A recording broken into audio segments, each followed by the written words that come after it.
Hello and welcome to Differential Discussions. I'm Melissa, And I'm Dave. and I'm Josh. today we have a guest with us, Josh, and he's going to basically ask us about our profession. So, Josh, you want to tell us just a little bit about you? So I'm 17. I'm a going into senior year in high school right now. I'm interested in like math and engineering, sort of, but pretty broad interest. This is sort of like classic like nerd interest, math, computer science, engineering, all that stuff. And I don't know very much about like lab science and stuff like that, but I'm here to talk to you guys about what you do and how it's relevant to someone like me. Perfect. So that's what this video and podcast is going to be a little bit different than usual. Usual we talk about lab things that would interest lab people.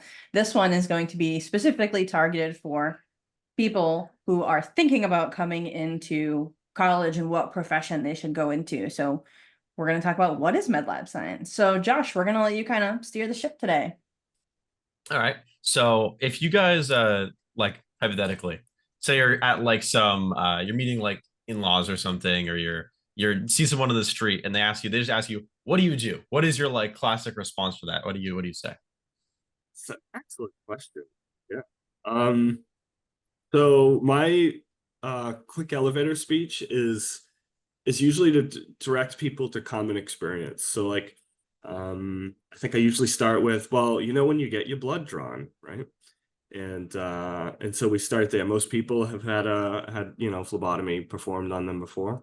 And then I tell them, the blood just kind of disappears into the ether. Well, it goes to a room full of Daves and Melissas. And yeah, and we use various instruments to generate data for frontline clinicians. I think that's usually the more or less my gist for what we do. How do you approach it, Melissa? I think that's one way. And then I think once COVID happened, then we would start saying things more like, well, COVID testing, we're the ones who perform the COVID testing. So we perform not your point of care tests, which are like the little kits you have at home to do your own testing, but we perform the more complex, mature, the more in-depth tests that would actually give you more accurate results than what those little test kits would give you. So we're the ones who perform those sorts of tests. That's a similar strategy, right? Like Yeah. everyone by this point has had COVID like twice, three times. I don't even know, right? And everybody's had like COVID tests. So yeah, it's a great Trying to question. draw that similar experience, trying to draw you. I see that. Yeah. So gonna jump around a little bit because I don't know if it'll be a consistent stream here. But so as someone in like high school, like classic like biology class and like stuff like that, and another like in math classes and stuff, it's very much feels kind of arbitrary and not super useful. How much of actual like anything in high school is at all useful compared to when you eventually get to college? You're the MVP, Josh. I'm pumped. I don't know, Melissa, you want to start? Yeah, so a lot of the general chemistry is going to be really helpful because you have to take gen chem, organic chem, and then clinical chem when you're in medical lab science in college. So chemistry is really helpful. Biology is really helpful as well. In that, you're going to take more focused classes on human physiology and pathophysiology, so normal and abnormal functioning. But what happens is you have to have that general understanding of like the cell function, what does the mitochondria do? You think you're never going to need to know that, the mitochondria is the powerhouse of the cell, but it actually becomes important when you get to human disease because, well, if the mitochondria is malfunctioning, if the nucleus is malfunctioning, that. So that actually does become quite an important foundational piece for med lab science in college. Math is very helpful because we do a lot of what we call lab math. We do a lot of dilutions, we do a lot of concentrations, solutions, those sorts of things in the laboratory. We don't do calculus, so that's not quite as helpful for our profession. He's happy But about that one. yeah, right. But we do, well, Josh loves calculus, so that's Couple That's why books he's over going to here. be he's going to be an engineer and be one of our problem solvers. So that's lovely. Exactly. Yeah, it's a good Yep. fit. So that's my answer, Dave. What do you say? Yeah, so I think so. Melissa's absolutely right. So depending on what your goals are in college, there will be sequences of classes that are pretty much prescribed to you on some level, and you'll need those tools from high school to make it through those hurdles. So that is true. I'm gonna look a little deeper into your question and to say that somebody like me who, you know, um, or in general, like someone has like chemistry in high school and then they do chemistry in college and then they get a nice shiny degree and they leave those buildings never to return, right? So how practical is the use of like stoichiometry, like balancing chemistry equations and all that? And I think on a lot of levels, most of what you'll learn, you will not use. So I'm here. I'm going to be the adult that tells you the truth. What I will also say is that in life, depending on the path you take, so I'll speak as a laboratorian. There are different ways that you can do your career. You can be someone who punches the clock and does minimum. There are a lot of folks that choose to do that, and that's not a terrible thing. Okay. Or you could be an individual that takes pride in the work that you're doing and wants to do it extremely well. And so what I find is that if you're of the latter type, that a lot of you're learning how to learn in high school and college. And like any skill that you use over and over again, learning evolves as you move through the ranks of classes and as classes pose different challenges to you. So a lot of it actually does come forward in the sense that you don't, if you do well and you practice skills, you don't have to relearn things as much. You more intuitively arrive at answers to problems that you encounter. And depending on your level of education and responsibility, post-college, there'll be some pretty complicated problems that come your way. Some that don't have like neat kind of prescribed solutions. So that is a fantastic question. I think this, I'd echo what Melissa said about math. We have to be able to do like ratio, multiplication, division, sort of like intuitively. We need to be able to move in between units. So units of measure, sometimes it's just order of magnitude changes. So like we're working with microliters, so millions of a liter to thousands of a liter, right? So for some folks, that might be kind of tricky. It's really helpful if you're able to do that intuitively. But that was a really great question. So college essentially is going to teach you really, really important skills for what you're going to do, especially when you're in the STEM fields. There'll be very, very specific things that you're programmed to do, And, but I would say most of it doesn't really come back. And so college ends up being representing that you're trainable, that at a certain level of complexity and learning, you were able to achieve that and you'll be able to do that going forward. And that's generally true, right? So if you ask me, if you gave me my first year college chemistry book and I had to do like review questions, I might look a little silly at first. But like it'll come back real fast, if that makes any sense. And Yeah. But excellent question. I hope I answered it. Yeah. So just as like it seems like just from what I've seen, that's a very stressful field of work. And especially if, like you said, you're that second kind of person that's like really proud of your work and trying to put everything in. What do you think is like this is sort of broad, but like the right and wrong person for the field that you're working in? Like what kind of person works well in that environment? I go first, Melissa, or Go ahead. So I think one of the worst people suited for medical laboratory science, specifically working in the hospital settings with patients, is a dishonest person. So a lot of what we do is very much unsupervised, and essentially we're given a specimen. We're tasked with coming up with an independent, objective answer to some kind of a question, I think is one of the best ways to phrase it, doing tests. And it's possible for bad actors to just make stuff up and just basically fabricate answers. And so those types of people, hopefully at the education level, we kind of try to weed out a bit. That's really, really hard to control for. I think, and I see where you're going too. So like the environment can be very stressful.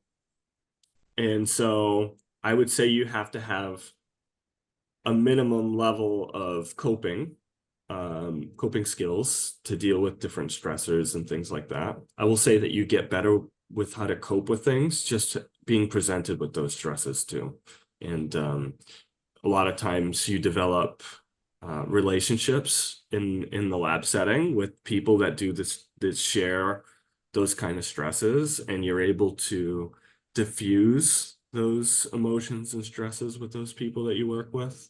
But yeah, I would say you need someone who's got some kind of moral compass that is governed by an agreed upon kind of set of basic, morals and ethics. So the ethics would be the work kind of rules that govern what's a good and bad thing to do in a lab. And then someone's got to be able to deal with stress at a base level, and at least have the capacity to diffuse those stressors, because they can kind of mount. So that would be like that's a bad person for for med lab.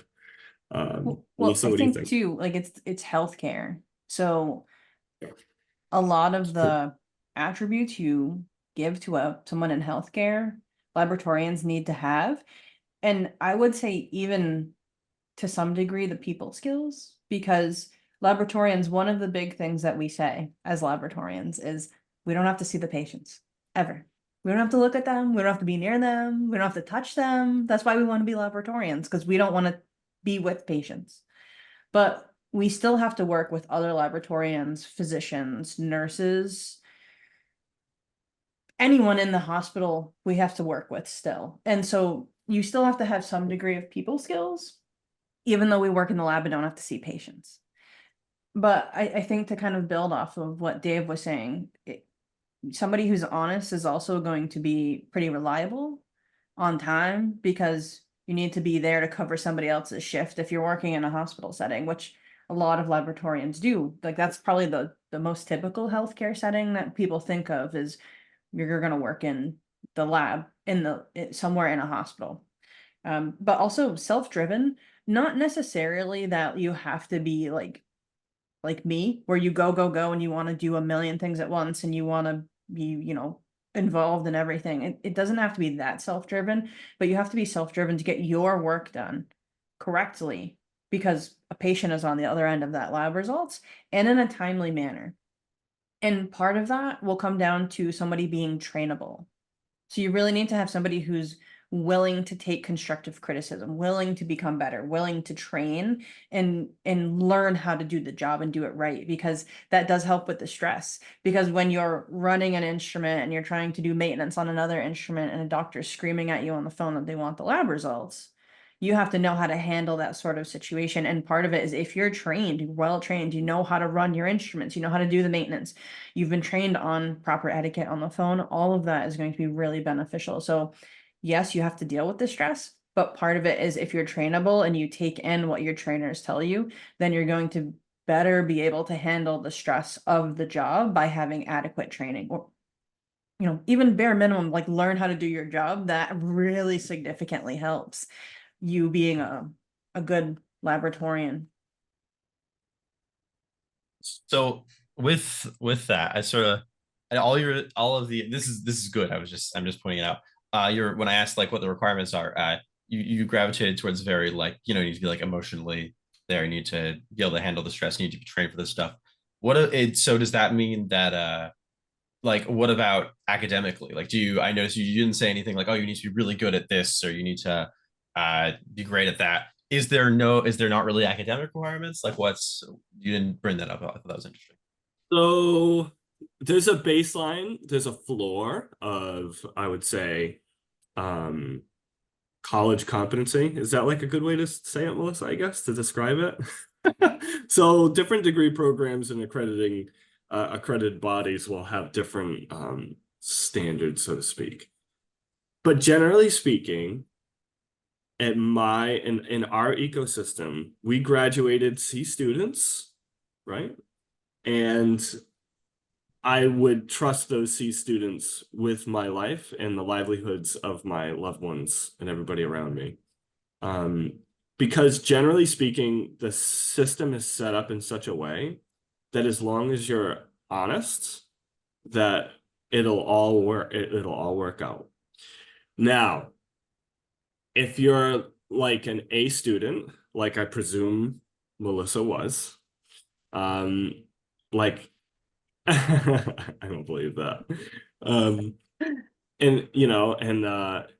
is that helpful? Certainly. Yeah. So when you have a high skill ceiling, your opportunities in the laboratory are more expansive. So there'll be more different activities for you to kind of participate in. There'll be maybe higher complexity testing that'll be available to you. So it's definitely helpful, but I would say absolutely not required. If someone gets a C in chemistry and they want to work alongside me on the bench, I am happy to have them next to me. I really, that's doesn't even cross my mind. Do we talk about competency in the laboratory? And do we look at some people and the stuff they're doing and like, yikes, right? That happens, but I'll tell you, I don't think it was ever really like something went wrong in college. What I'll tell you and expose to you is that competency and skill can atrophy. So Josh, do you know what atrophy means?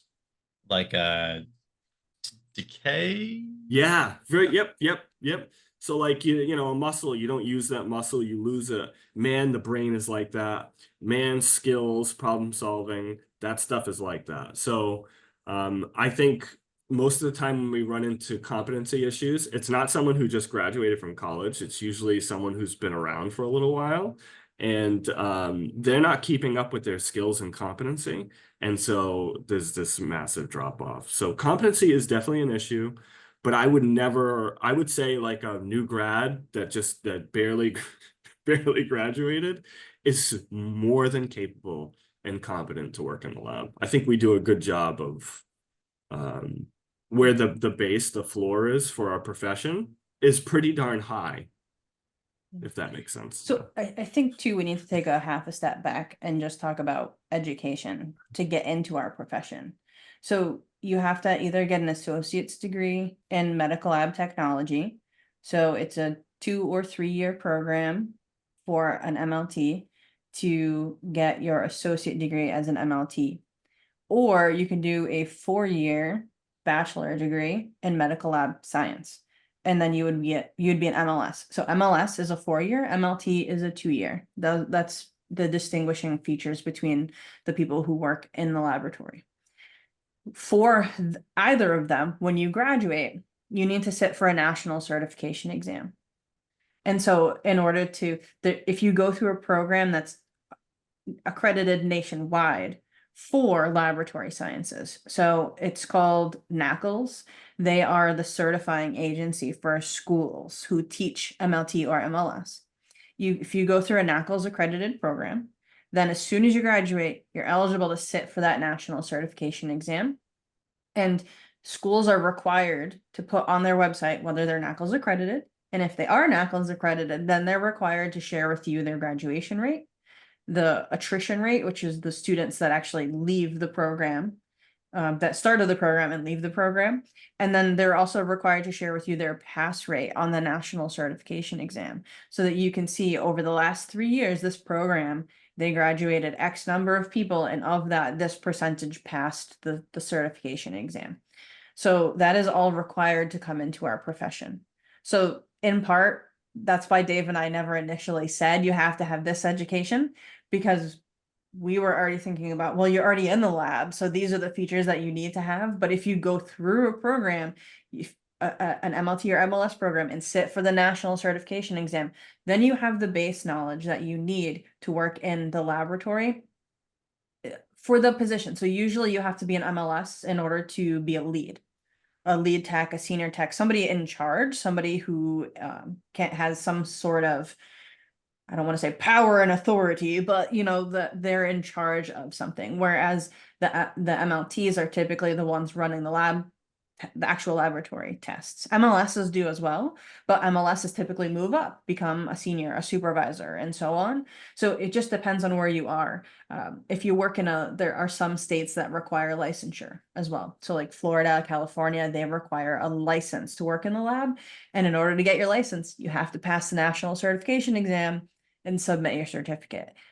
So it just depends on the state that you work in.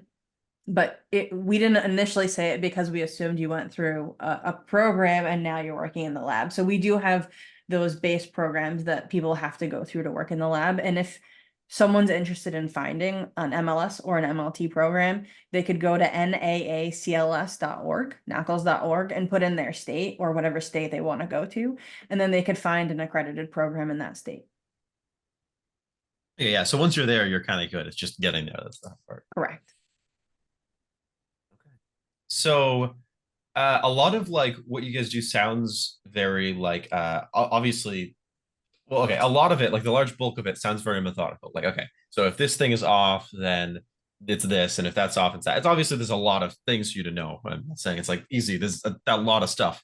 But and then sort of the hard parts are like those edge cases where it's like, oh, like what the hell's going on here? Why are all these things off? That's sort of the vibe I'm getting. As like technology, especially AI, but just in general, becomes more of a thing. How realistic do you think it is that that's replaceable? Are you worried about that? Why or not?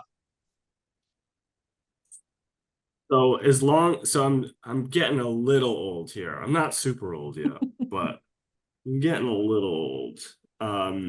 So in the 10 years or so, have I been 10 years now? Yeah, something like that. So 10, 11 years, I've been a medical lab professional. They've been saying that they're going to automate all of our jobs away. And I sit here before you now, and we have a staff shortage nationwide that is a chasm. We're desperate for people to do these jobs. So what has happened historically is that as you automate more functions, what that allows the laboratory to do is to have higher throughput.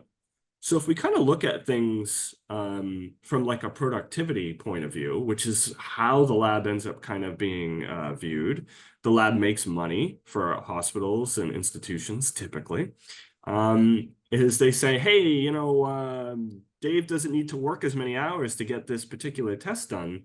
What else can I do with Dave? And they always find a thing to do with Dave. So yeah, right. So I think on some level, there is a pot of gold at the end of the automation rainbow. So at some point where general artificial intelligence is so sophisticated that it replaces just about every other thing we do, can it happen? Yes, I think absolutely. But so far, and I think this trend will generally continue, automation has just made it so that we're able to do other things. It frees us up to do other stuff.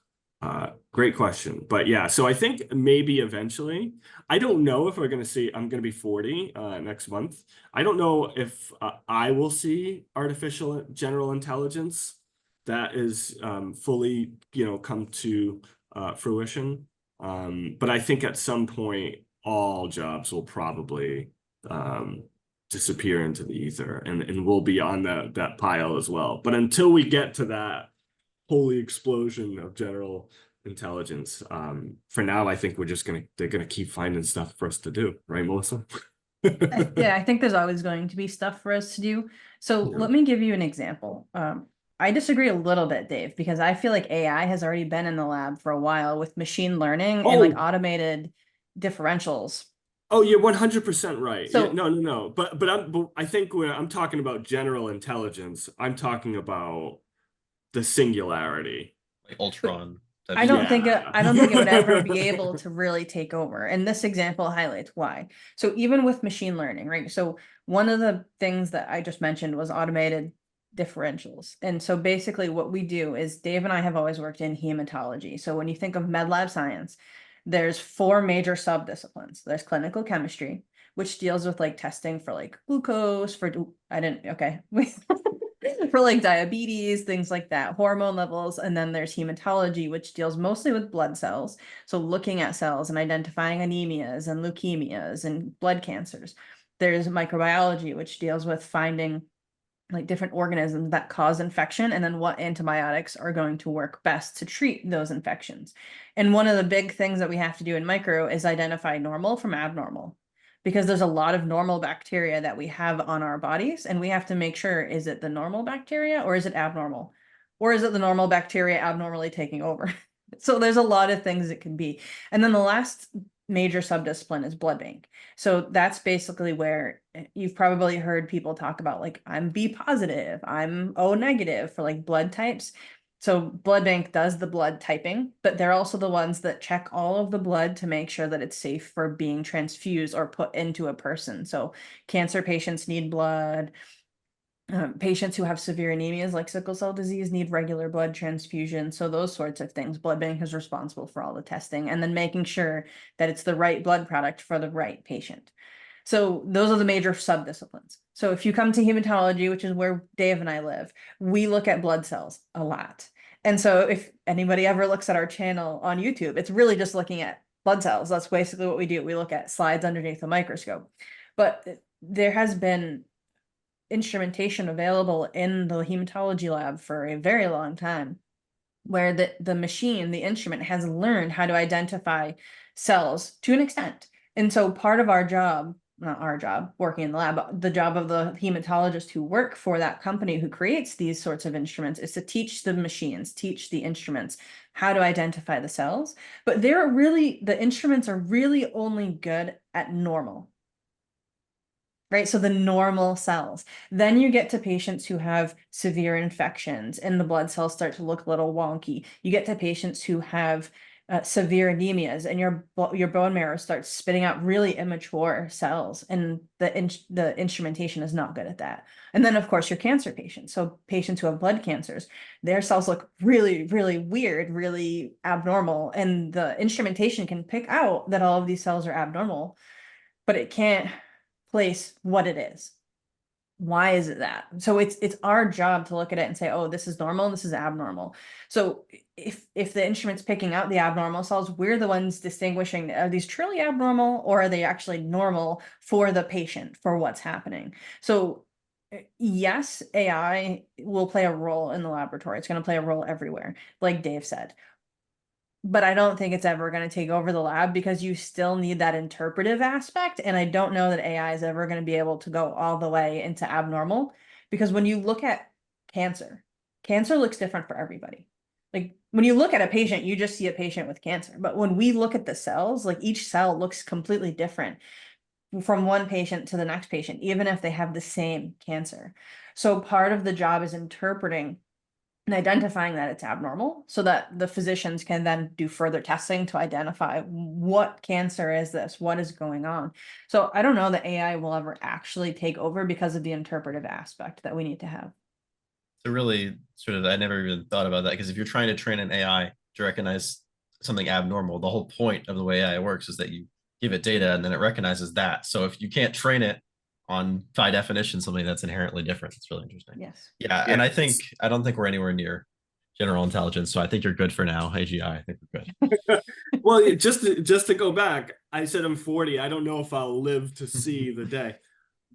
But because I'm so lazy, I secretly just want the cold embrace of artificial intelligence to take over all the drudgery of work so I can continue to be lazy into infinity. But we want it to take over the parts and not the fun parts, right? So we want it to take over the quality control and the calibration and not take over looking at cells, because that's the fun part. Well, it can do all that too, as long as I get. You can see who's the lazy bum in the two of us, and yeah. But yes, yeah, yeah. Great questions. Great questions. I kind of forgot to think of it. My whole strategy was thinking of a question while you're answering it, but I forgot to that time. Yeah, yeah, no I worries. was Yeah, too yeah. enveloped in what was No, going we on. appreciate that. But yeah, AI has really creeped into the lab in a lot of different ways. And it started out as like little things. So like computers really helped us kind of make decisions. Like so thinking about we use middleware. So we use software that results land before they go to their final destination. We'll say that. So that's where the term middleware comes from. And the middleware can do like interesting things to highlight values that are out of range, and then a recommended action that would be prudent to follow up. And that makes us have to like think less, right? So we call them operator alerts, and they have a bunch of if-then statements sort of in them. It helps to And standardize what's happening in the 100%. procedures, Yep. which you need to have the standardization in lab. We're all about procedures, following Yeah. the procedure, having things outlined for us, if you couldn't Yep. tell. So Yep. Yep. that's why we like to have to use, we kind of build the rules into the software. So that's the irony, actually, is that we're as organic beings that are flawed, our goal in the laboratory is to be as automaton robotic in our thinking and application, even technical, like using our hands, to be as robotic and reproducible as possible. So every testing system has variables beyond control that introduce something we call random error, and we're trying to minimize the human piece of that as much as possible. So SOPs, standard operating procedure, it's very important. Robots. You guys just have like a basic, sort of broad, like a day in a life sort of perspective you can give me what a Yeah, workday's like? yeah, I can give you a general idea. So, um, you know, if shift starts, so I had like a really cool like split shift. And like, I might be starting at like 1 p.m. or something like that, right? So I'm gonna show up at 12:45. And I come in, you walk through the lab, you say, "Hey, what's up?" You say hello to everybody. You go and you put your stuff away, and then you walk by the schedule. So the schedule is the ruler of my universe. I look at the schedule, I look at the day, and I see what I'm assigned to do. And then I walk over to my assigned area. So generally the laboratory is cut up into different big umbrellas. So Melissa talked about blood bankers versus microbiologists versus hematologists. And then those individual areas are cut up into what we would call like workbenches. So depending on the types of work that a lab does, you know, a bench could do different functions. Maybe we had one place that we called odds and ends. And so there's a bunch of small tests that don't have like a good home, and like the volume of those tests might be low. So we just say, hey, this one person can do all of those tests as needed. So workbenches can vary. Sometimes a lot of times a workbench is like this particular machine doing this very particular testing. This is what you'll be on. So, so I check the schedule, go to my assigned bench, and there would be someone operating that bench. So the hospital we worked at is running 24/7, 365, right? So there's always a person or people, lots of people running the lab. And they would give me what we'd call messages. Just simply, we put, they might tell me, hey, this machine's been doing this dumb thing, right? The operating room and emergency room have been like, oh, today, So they're going to give me a heads up about things that may be relevant for me to make decisions going forward so that people aren't blind. And then you kind of work that bench, work that area. And like, depending on the shift, might be a little bit slow. Maybe you goof around and you're on the internet a little bit while stuff is running. So like just being real, right? This is the way it goes. And sometimes it's lights out and you're just buried and you're doing the work. I personally like to be buried. My day, when my day goes by fast, it's almost always because I'm busy doing things. And so typically at the beginning of a shift, it depends on the laboratory and everything. We would run something called quality control. So quality control is a process by which we use material that we know the answers to the tests ahead of time, and we're blind testing the instrument. So I expect, for my low control to get a value of 2 to 3, whatever that test is, right? I'm just using arbitrary numbers. If the instrument gives me a 2.5, that's within the range. I'm like, cool. So this thing is working and appropriately and independently coming up with the answer. And so I've controlled the quality. The quality control has passed. So we usually do that like once a shift. Sometimes it's in the beginning of the shift. Sometimes it's in the middle of the shift. It sort of depends on laboratory workflow, staffing, all that stuff. Depending on your shift and what's going on, you might have particular maintenances that you have to do on the instruments. So a lot of these instruments have really complicated components that need to be cleaned, or sometimes things need to be lubricated, or you have to maintain the instrument, and there'll be like weekly, daily, monthly, even types of maintenance that you might perform.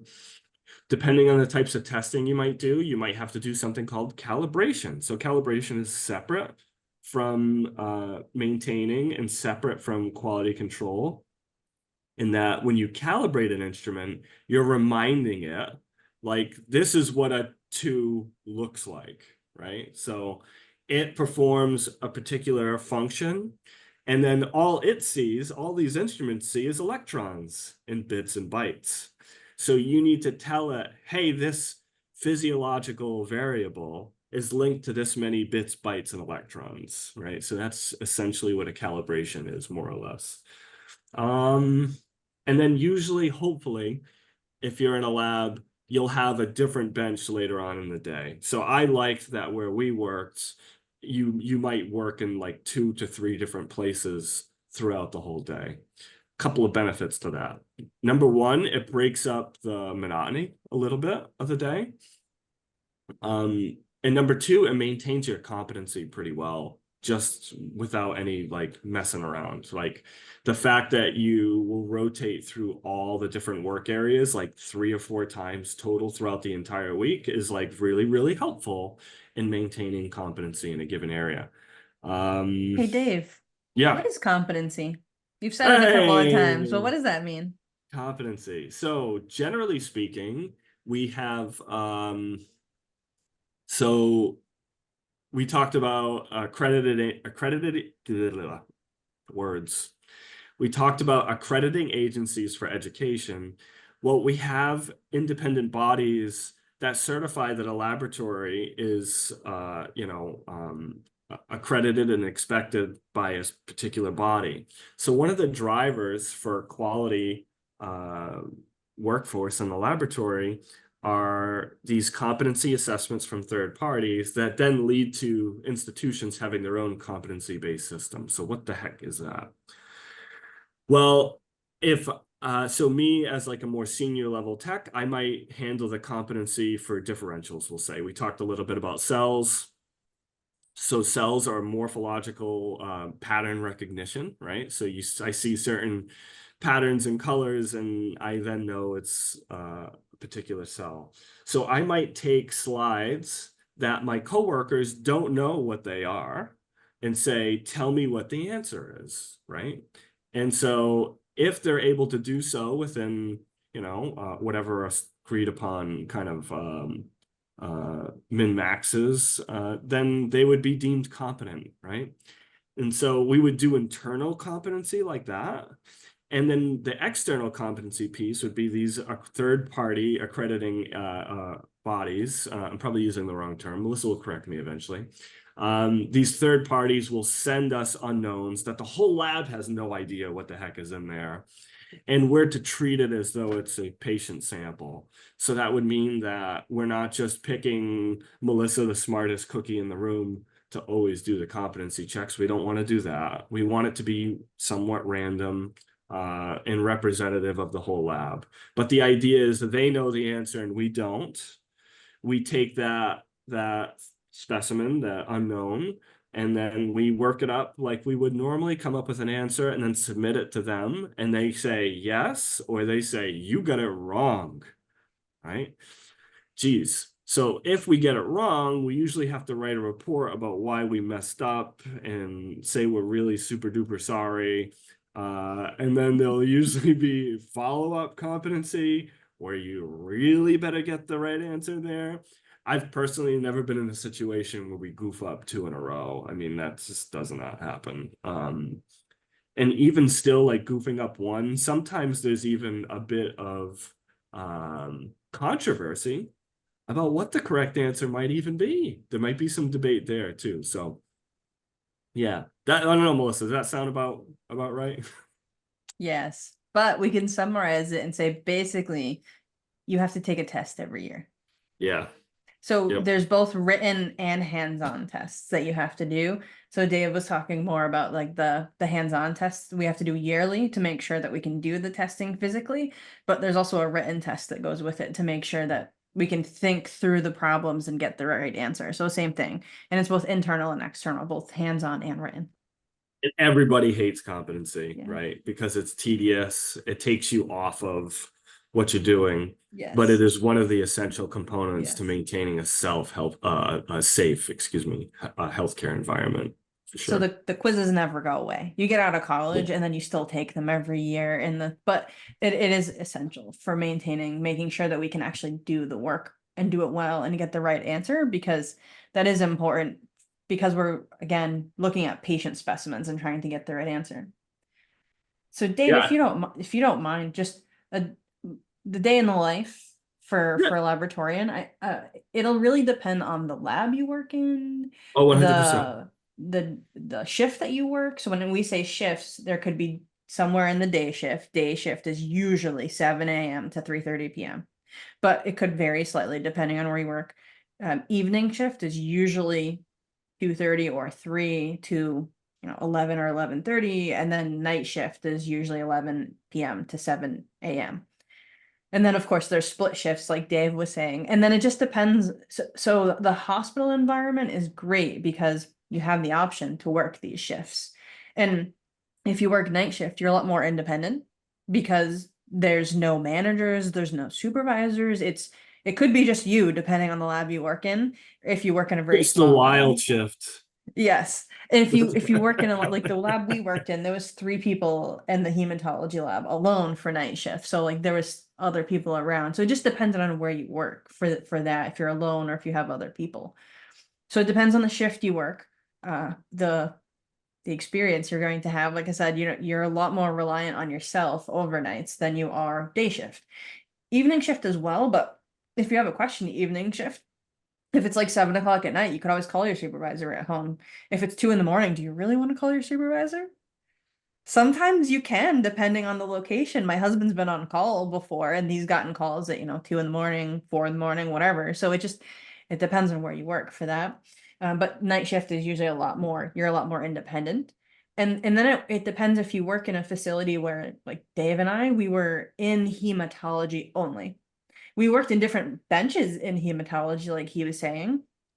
But if you work in a smaller hospital, you're typically going to work in multiple areas. So you might work in hematology and chemistry, and then you might plant specimens for micro, which is basically setting them up so that when day shift comes in, then they can read them, kind of thing. They can look at them and start interpreting them. Or you might just work in blood bank micro. So if you work in a smaller facility, you're going to work in more areas, but it's going to be less specialized. So you're going to be doing more of the routine blood work. And what we mean by routine would be like when you go to the doctors, you usually get like a yellow top and a purple top drawn. And so you're usually getting like 10 basic chem tests done and then a CBC. That's routine work. right? Everywhere is going, almost every lab's going to offer that sort of testing. Whereas when you go to like the bigger facilities, they're going to have more specialized testing. And so the labs get more specialized and people have to branch off and work in more specialized locations.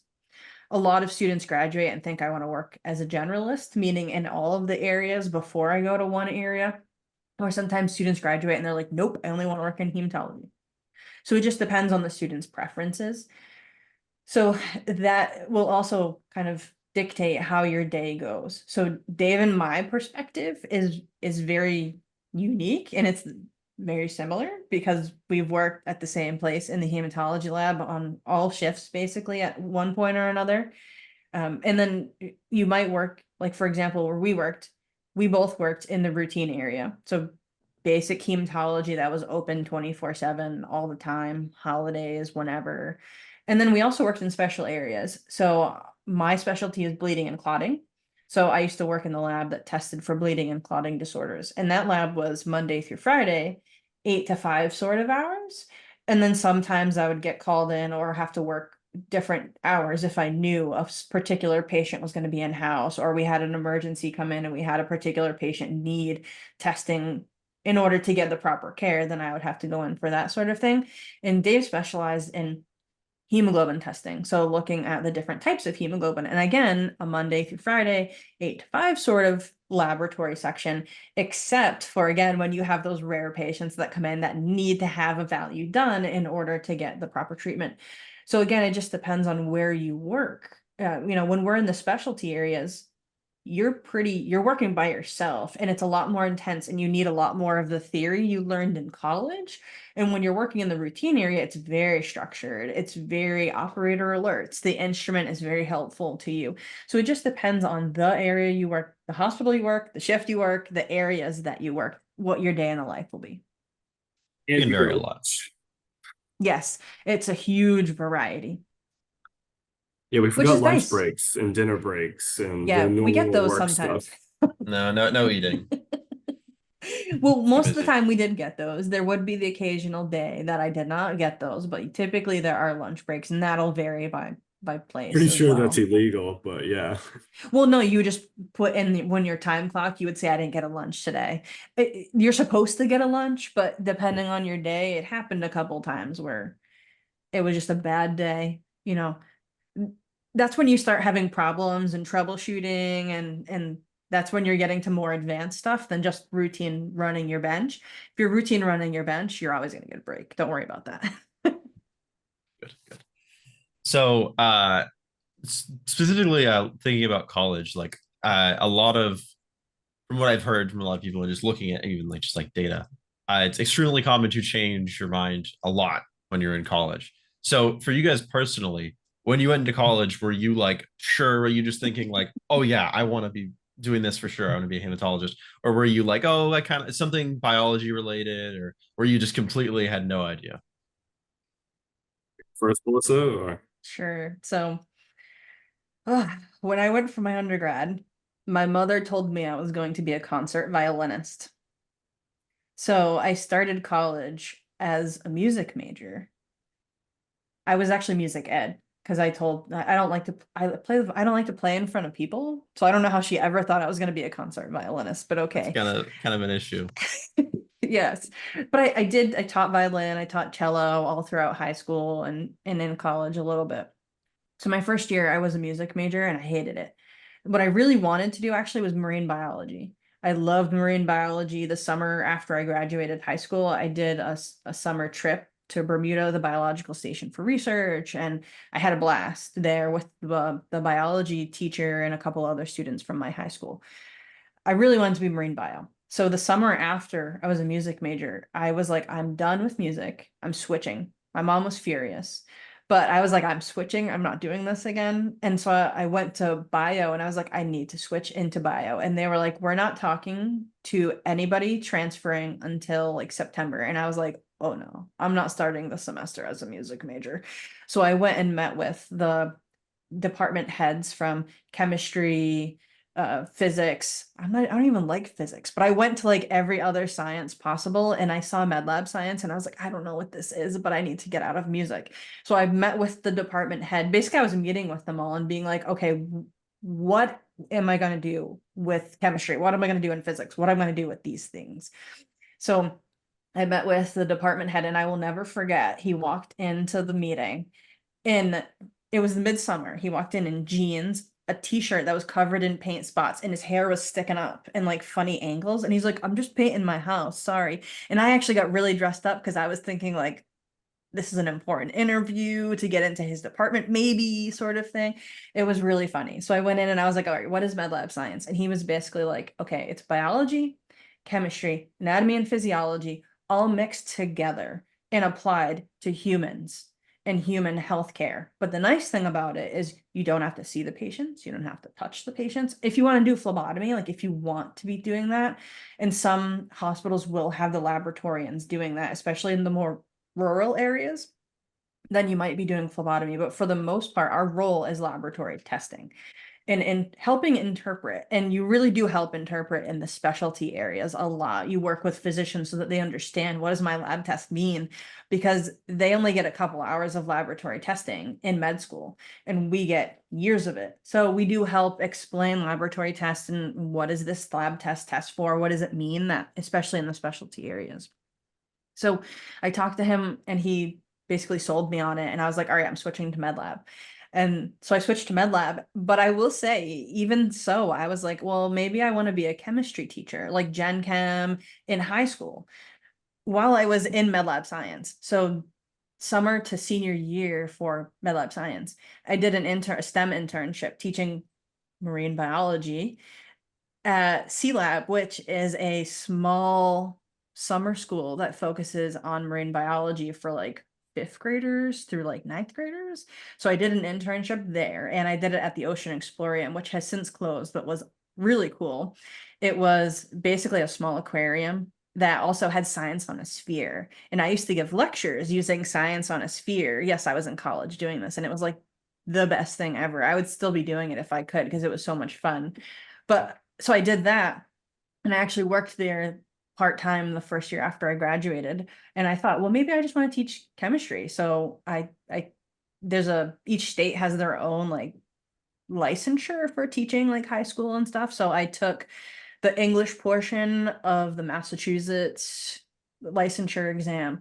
And then when I graduated, I could have taken this chemistry one or whatever. And my boyfriend at the time, now husband, my boyfriend was like, what's wrong with you? You're getting a degree in med lab science. Go work in a lab.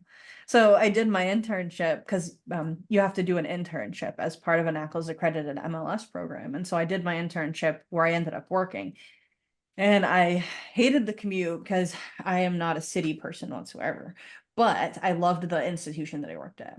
And so I did my internship for the 3 months that I was there, and I loved it. And they offered me a job, and I ended up doing that and never going back to teach high school. But here I am now teaching at the college level. But yeah, so I started out as a music major, ended up with med lab science. That's my And story. it's So a little bit of the opposite of like the stereotype, forced into music by your parents and then going into science. yes, it's very unusual, I know. And the funny thing is, when I switched my major, my mom told me, you're never gonna get a job. And I was like, what's wrong with you? Why did you think concert violinist was like a majorly successful position? I don't, well, so she wanted to be an artist. I know she wanted to be an artist when she was in high school, but then she ended up getting pregnant and having my brother, so she couldn't go to college for art. So she really wanted me to go for art. I mean, I can't do art to save my life. So I think music was the art she wanted me to go for, and live If they vicariously compromise, through me. But I can still play my violin. I just don't want to play in front of people.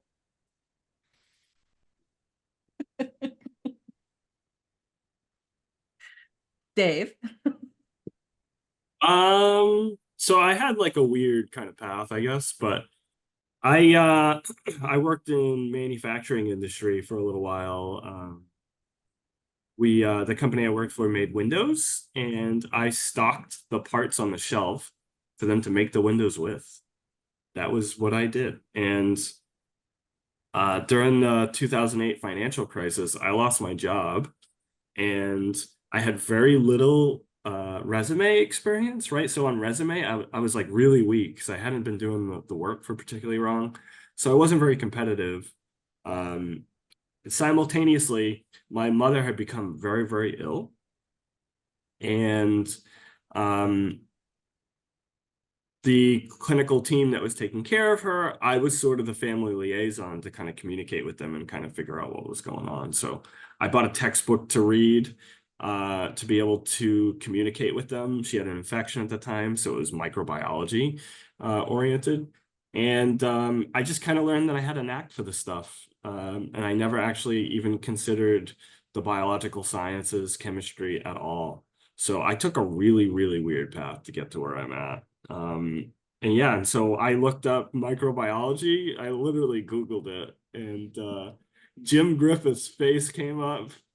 Oh, geez. And Jim, I presume, is the individual that Melissa Yep. was talking about with the paint stains. And I'm just laughing. The guy has more charisma than, you know, than combined with the rest of the university instructors. Honestly, he usually captures a room He's when he got more speaks. charisma in his pinky nail than Dave and I combined. Yeah, I mean, he really is he's so funny Yeah, and witty, he's kind of a amazing. Yeah. dry kind of tone guy, but yeah, super funny. So his beautiful mug showed up in Google.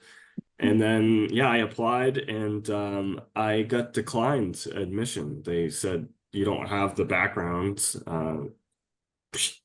And so I begged, and so they let me take the freshman year classes under like a provisional thing, acceptance, right? Like if you do well, we'll let you in.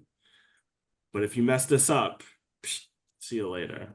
And yeah, and that's kind of how I got into it. So I Hmm. kind of experienced a piece of the working life that I didn't like, this 9 to 5 manufacturing company kind of grinds, doing like business work, whatever the hell, you know.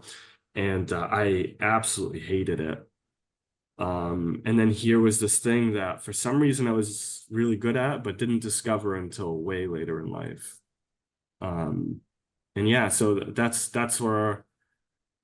So I was an older student. So I think I was like 26 or 27 going into my undergrad.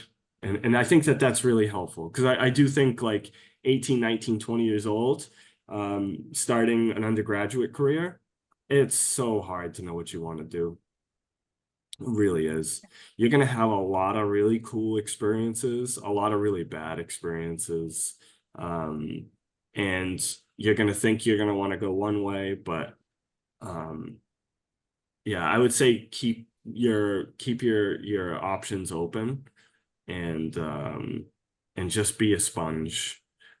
Talk to your friends and whoever about what they're doing and figure it out. Because the first year or so, you really do have a ton of flexibility, I think, being able to kind of bounce around. So Hmm. I think it's very common for people to switch majors, and that's good. I don't think that's a bad thing at all, to be honest. For me, it was just a little bit different because I got to try a bunch of crap I hated first in different ways to find my path. But yeah, But I think most, not all, obviously, but most of the students in med lab found it on accident. yeah, one hundred They percent. can't because they didn't have like a video like this or something to look at and say med lab science. And also they didn't look it up and be like med lab science because people don't usually know what med lab science is. So, you know, if we can get med lab science out there and let people know more of what it is, and then I think people would look at it earlier rather than, you know, for purposes like Dave or I found it on accident. It's unfortunate.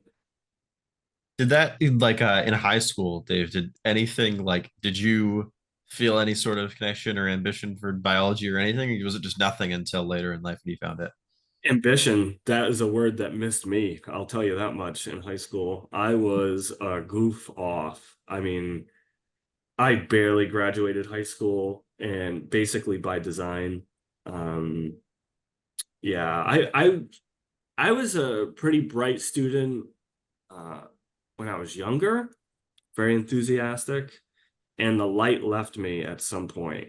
and high school on, it just was a mess. So, you know, I didn't try. I just tried. What I was trying to do, if anything, in high school is find the easiest path to just get through it and get to the other side. And in hindsight, it's absolutely poor use of my time. But you know, at some point I course corrected. So Worked that's the out. important piece. So, as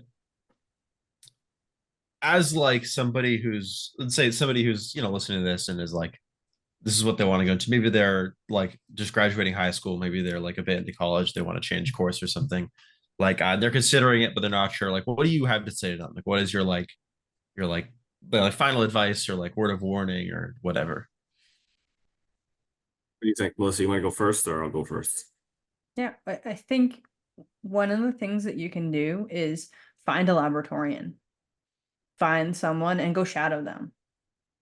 Go into the lab and spend a day with them and see what it is that they do. Usually hospitals will allow that, especially now that we're past the craziness of it. So they allowed it before and they're still allow it. A lot of them will still allow that. So I would say find a laboratorian and actually go spend a day and see if that's really something that you're interested in. Also, if you find an MLS or an MLT program, then reach out to them and see, maybe you want to go in full acceptance and get into the program and start, or maybe you want to take a class and see, is this something that I actually like? Depending on the program that you go into, what class you're starting with, but typically you're going to find out pretty quickly that this is something that you can or can't do. I've had students shadow me before when, Dave and I were working at the hospital we worked at together. I was the educational liaison. So I would have high school students following me all the time. I had high school students, medical interns, residents, everybody, all the students basically. If they were a student of some kind, they were mine in the lab. And I used to have high school students come in all the time. And I had one girl look at me and be like, I'm going to pass out. And I was like, you can't get a job in the lab then because you look at blood and you want to pass out. Okay. So I think that those are important pieces to know, and you're not going to know unless you get near blood. I mean, maybe you already know. If you do, then no, don't go into med lab. But if that's something, like, go and shadow, that's where you're going to find it out, or take a class. So I think that's the biggest thing, is try it. Go and explore and see. And if you can't find somebody, if you're really interested, reach out to Dave and I. We have contacts all over the United States, and we can help you get in touch with somebody who's local to you if you have a hard time finding someone. Say, even if you are a little bit squeamish around blood, you can be desensitized to it. Because I remember initially I was apprehensive about the gross stuff. And at some point you're just dead to it. It might be a harder path for some folks than others to get there, but there's a point to which you see a person's like skull in a container and like you don't care. Like you just stop caring about, the severed finger or toe. It can get pretty gruesome. And you kind of become desensitized to it.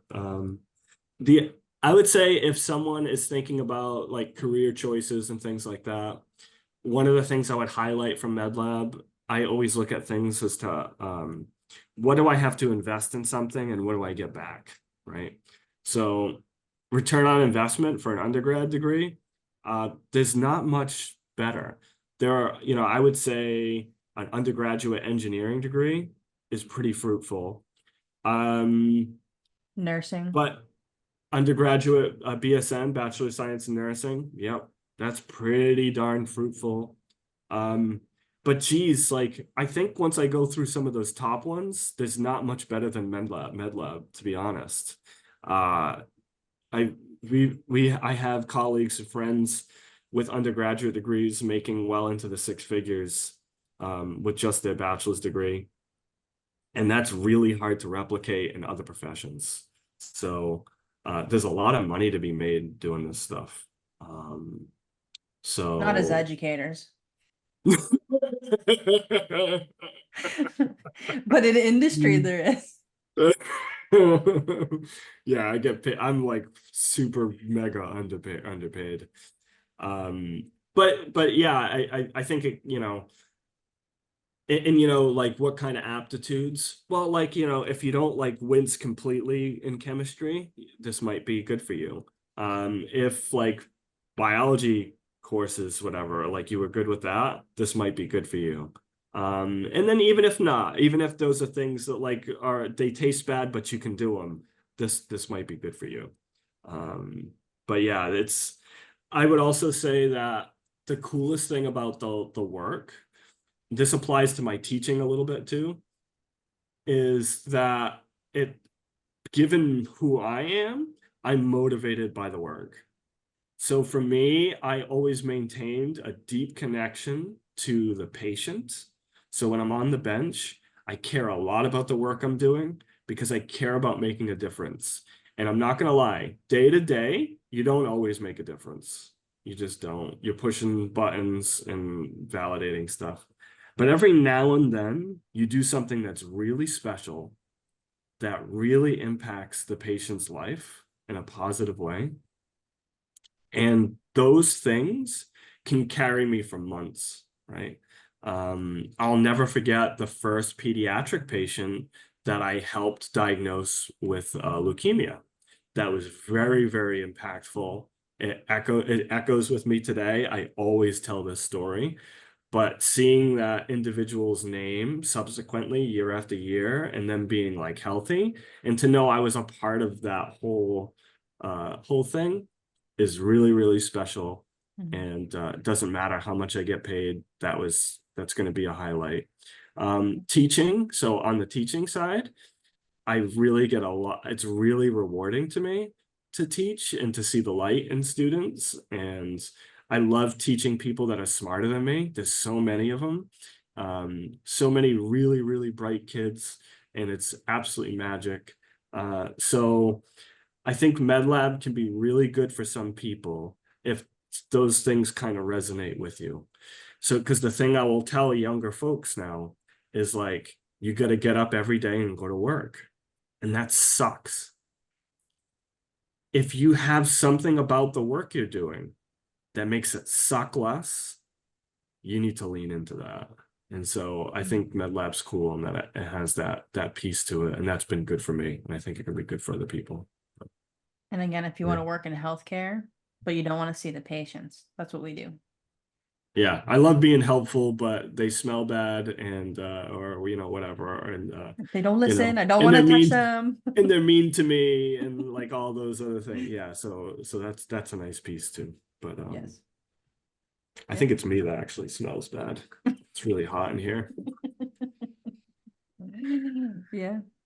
Josh, thanks so much. Yes, This thank was, you. I mean, you crushed it, my friends. I appreciate that. Thank you. Yeah. So are we good there, Melissa? What do you think? I think we're pretty good. Yeah. So, Josh, thank you for your time and questions, and everybody else, thanks for watching. Yeah, take care.